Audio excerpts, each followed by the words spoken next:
Okay, so this sort of kind of came out of nowhere. I was just going about my business as per normal on a Wednesday morning, and I was suddenly pinged in my email by I think it was 505 Games saying that Death Stranding is now available on Xbox.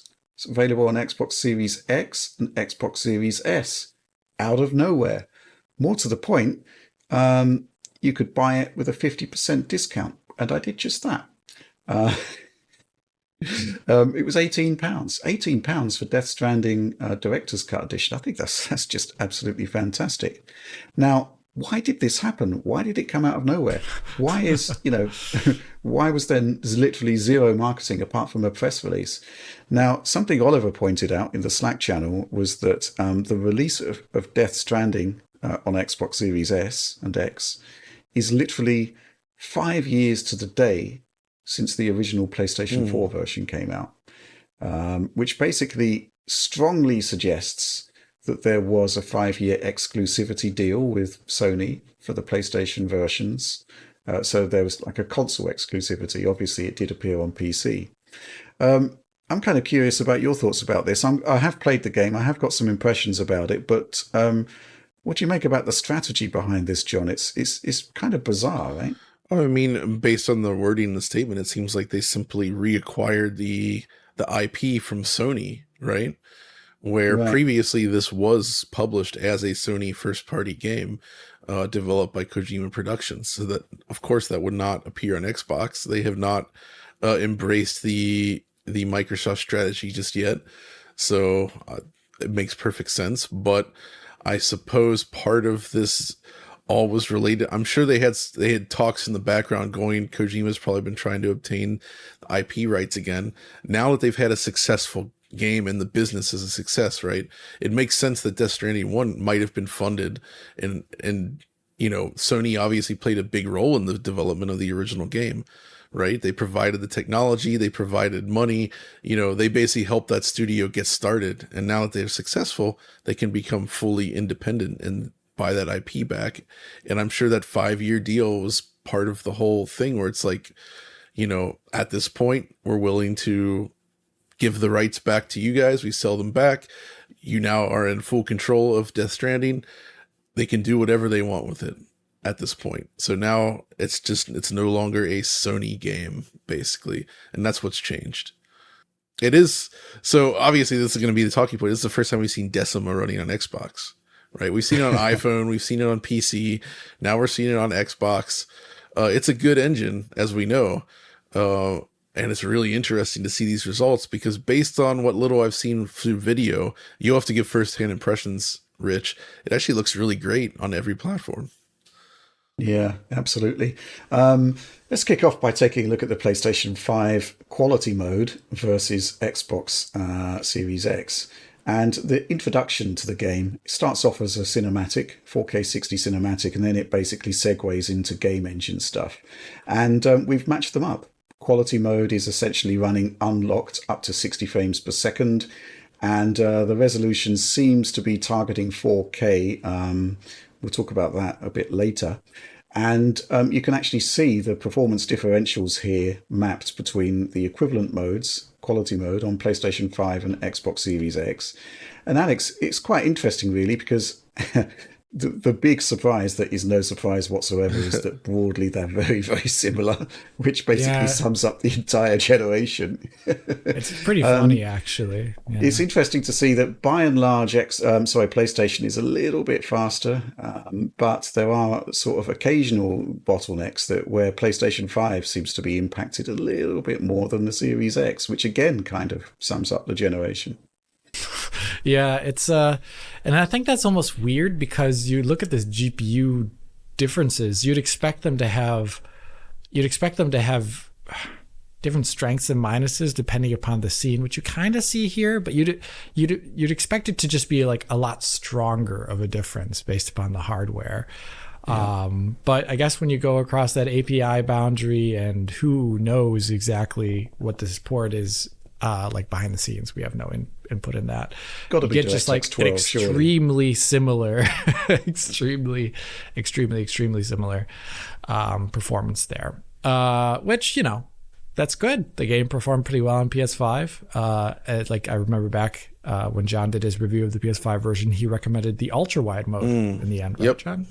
Because you get that 1-to-1 pixel mapping, as well as the highest res with no checkerboarding, and the game with cinematic 21:9 aspect ratio is kind of arguably best. It's such a horizon-based game.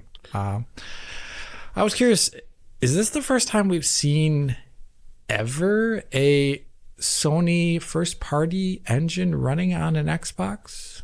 Do you know? Maybe. What about the Well, there's baseball gonna be game? MLB The Show. The show. Oh, okay. Yeah, I obviously don't care about baseball. Ouch, Alex. Oh man. Have you ever sat in a baseball game, Joe? Yes. It's like 3 hours long. No, The hot dogs I'm not a cost. huge fan of It's baseball. it's a fair point. I went to Canada. I saw the Blue Jays, and what can I say? The interest level gradually diminished in line with the increase in discomfort on my arms, having to sit there for hours on end. Yeah, but if you go and sit in a private box with catered food, then it's the best. Yeah, okay. I also like being pampered. But yeah, so I guess this is maybe the second time, and that's going to be interesting to just see it. I mean, we've seen it running on PC components, and like you said, an iPhone, John. I guess that also opens up maybe that they've got IP ownership now. I would love to see a Switch 2 port when the time comes. I think that'd be excellent. That's really all I got to say here. With them owning the IP, I guess maybe in the future, Death Stranding 2 in 5 years after it comes out, maybe we can expect the same, depending upon where Xbox is at that point in time. Maybe there'll be an Xbox port in 7 years from now or whatever. Well, I'm kind of suspecting, Alex, that the hard work for the Xbox port was done when they actually ported the engine to DX12 for PC. Right. That's what I presume. I presume this is pretty DX12. Right. Mm-hmm. Okay, cool. So Xbox Series S then, it runs really well actually, and you can see how well here by comparing the intro sequence running under quality and performance modes. Credit to Tom Morgan here for doing the pixel counts. Quality mode here is running dynamically between 900p to 1080p. Performance mode, 810p to 900p. What I like about this visualization is that you see how close the two modes are. Remarkably, there's not much in it, to the point where I wonder why the performance mode DRS window doesn't just shift up to a max 1080p. Either way, Series S runs smoothly, more smoothly than X, which I think, well, Alex pointed this out a while back, could be a good thing actually, as Series S owners are perhaps less likely to have a VRR display. So yeah, Series S is very, very good and feature complete, which I guess you'd expect, bearing in mind the game originally shipped at 1080p 30 on the base PlayStation 4 all those years ago. So let's cycle back and look at Series X next up against PlayStation 5. Quality mode seems to be 2160p on both machines, but with horizontal DRS on Series X. And maybe there's a touch of vertical scaling on the PlayStation 5. Not much, not noticeable, but that's how Tom's pixel counts came out, and maybe that explains the slight difference in the differentials we saw earlier. Onto the performance mode though, and both are using DRS from 1620p to 1800p. No checkerboarding on PS5, so maybe something's changed since we last looked at it. Or maybe we made a mistake. Anyway, what's interesting here is that both consoles are basically identical in performance terms on this one. So overall, I guess we've had to wait a long time for this Xbox version, but here it is. And I'd say that both Series X and Series S are looking really good. And actually, yes, Switch 2. If we go back to the GPU projections I did using a downclocked RTX 2050 and using DLSS 720p up to 1440p, you could actually run that pretty much locked at 30 frames per second, even in that challenging introduction section. So, Switch 2 port, Death Stranding, not only do I think it should be done, I think it could actually look really, really cool. So, I mean, good luck, obviously, to Kojima Productions with whatever they've got happening with Death Stranding. So, John, bearing in mind that Kojima Productions now owns the IP, do you think Death Stranding 2 could be multi-platform? Oh, that's tricky. Actually, do we know? Yeah. Is it actually 505 publishing it on Death Stranding 2? There's a lot of unknowns there.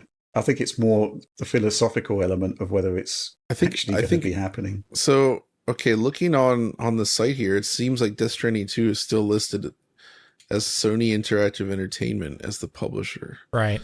which makes me Okay. think that they are probably still working with Sony to make this game, right?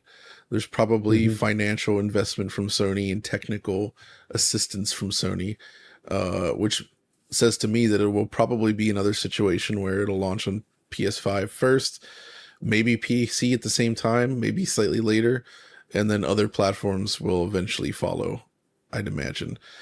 I'm sure that, I mean, I could see a situation where they made a deal with Sony when selling the IP rights back on this kind of stuff as well, in terms of where it can go and when and all that. And also That sounds as the reasonable. studio, they're working on a lot of projects. I'm most technical teams do tend to prefer to ship on one platform at a time if possible, given the choice, right? That's usually not possible.